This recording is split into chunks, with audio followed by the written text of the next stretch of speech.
اللہ عنہ قال قال رسول اللہ صلی اللہ علیہ وسلم من قام لیلۃ القدر ایمانا و احتسابا غفر له ما تقدم من ذنبہ۔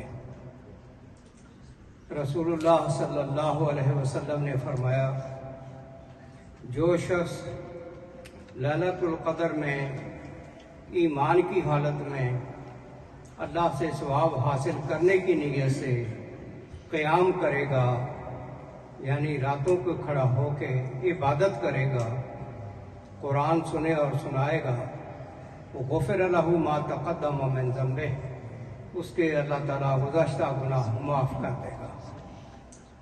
یہ لیلۃ القدر جو ہے، اس کے قدر کا معنی ایک تو قدر و منزلت ہے کہ یہ بہت مرتبے والی رات ہے۔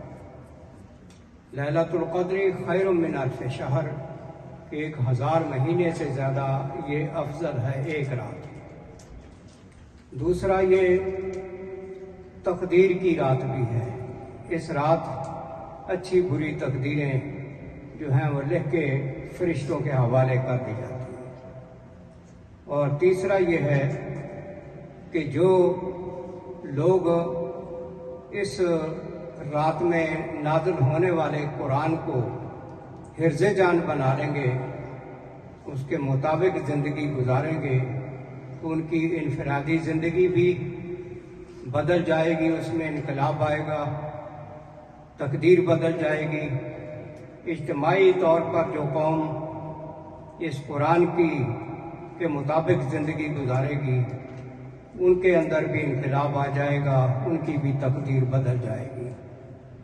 نبی صلی اللہ علیہ وسلم کا فرمان ہے، ان اللہ لیرفع بہذا الکتاب اقواما ویضع بہ آخرین، اللہ تعالیٰ اس کتاب کے ذریعے، قرآن کے ذریعے سے بعض قوموں کو ترقی، رفعت اور بلندیاں عطا کرتا ہے، اور بعض قوموں کو اس قرآن سے بے سلوکی کی وجہ سے اس دنیا میں ذلیل و رسوا اور پستیوں میں پھینک دیتا ہے۔ اس لیے اس رات کا بہت اہتمام کرنا چاہیے، اور فوکس، پوری توجہ اللہ کی عبادت کی طرف رکھنی چاہیے، ذکر و اذکار کرتے رہنا چاہیے، نفل و نوافل پڑھتے رہنا چاہیے، تلاوت قرآن کرتے رہنا چاہیے۔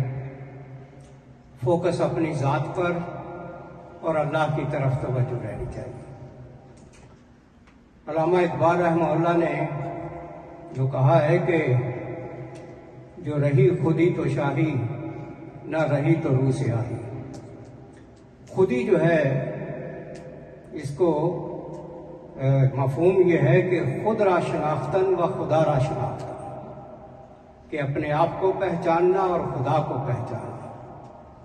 معرفت النفس و معرفت الحق، اپنی ذات کی پہچان پیدا کرنا اور اپنے رب کی ذات کی پہچان پیدا کرنا، اس بات پر پوری توجہ رہنی چاہیے۔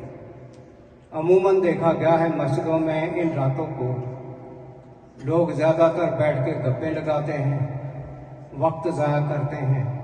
نہایت قیمتی رات ہوتی ہے یہ لیلۃ القدر کی، نہ باتیں کریں، نہ گپیں ہانکیں، ساری توجہ عبادت کی طرف، ذکر و اذکار کی طرف، اور اپنے اوپر ایک کیفیت طاری کریں۔ جیسے کوئی غم زدہ انسان، پریشان انسان ہوتا ہے کہ سال بھر کے جو مجھ سے گناہ ہوئے ہیں، خطائیں ہوئی ہیں، میں نے اللہ سے ان راتوں میں معافی مانگنی ہے، اپنی گناہوں کو معاف کروا کے چھوڑنا، عزم کے ساتھ کہ ہر حال میں میں نے اپنے رب سے معافی لینی ہے، سچی توبہ کرنی ہے۔ تو ان راتوں کو، یہ 5 ہی راتیں ہیں، ان کو بڑا ہی سنبھال کے گزارنا ہے۔ جو اگر کوئی کام بھی کرنا پڑے تو زبان جو ہے وہ ذکر سے تار رہنی چاہیے، ہر وقت اللہ کا ذکر کرتے رہیں، کیونکہ ان 5 راتوں میں جبریل اپنے فرشتوں کی جماعت کے ساتھ اترتے ہیں، اور وہ عبادت گزاروں کے پاس سے گزرتے ہوئے جاتے ہیں۔ اس لیے وہ ہمیں جب بھی ہمارے پاس سے گزریں، ہم یا تو نفل و نوافل پڑھ رہے ہوں یا ہم تلاوت کر رہے ہوں یا اللہ کا ذکر کر رہے ہوں، وہ ایسی حالت میں ہمارے پاس سے نہ گزرے کہ ہم گپے ہانک رہے ہیں اور فضولیات اور لغویات جو ہیں وہ منہ سے نکال رہے ہیں۔ اس بات کا خاص خیال رکھیں۔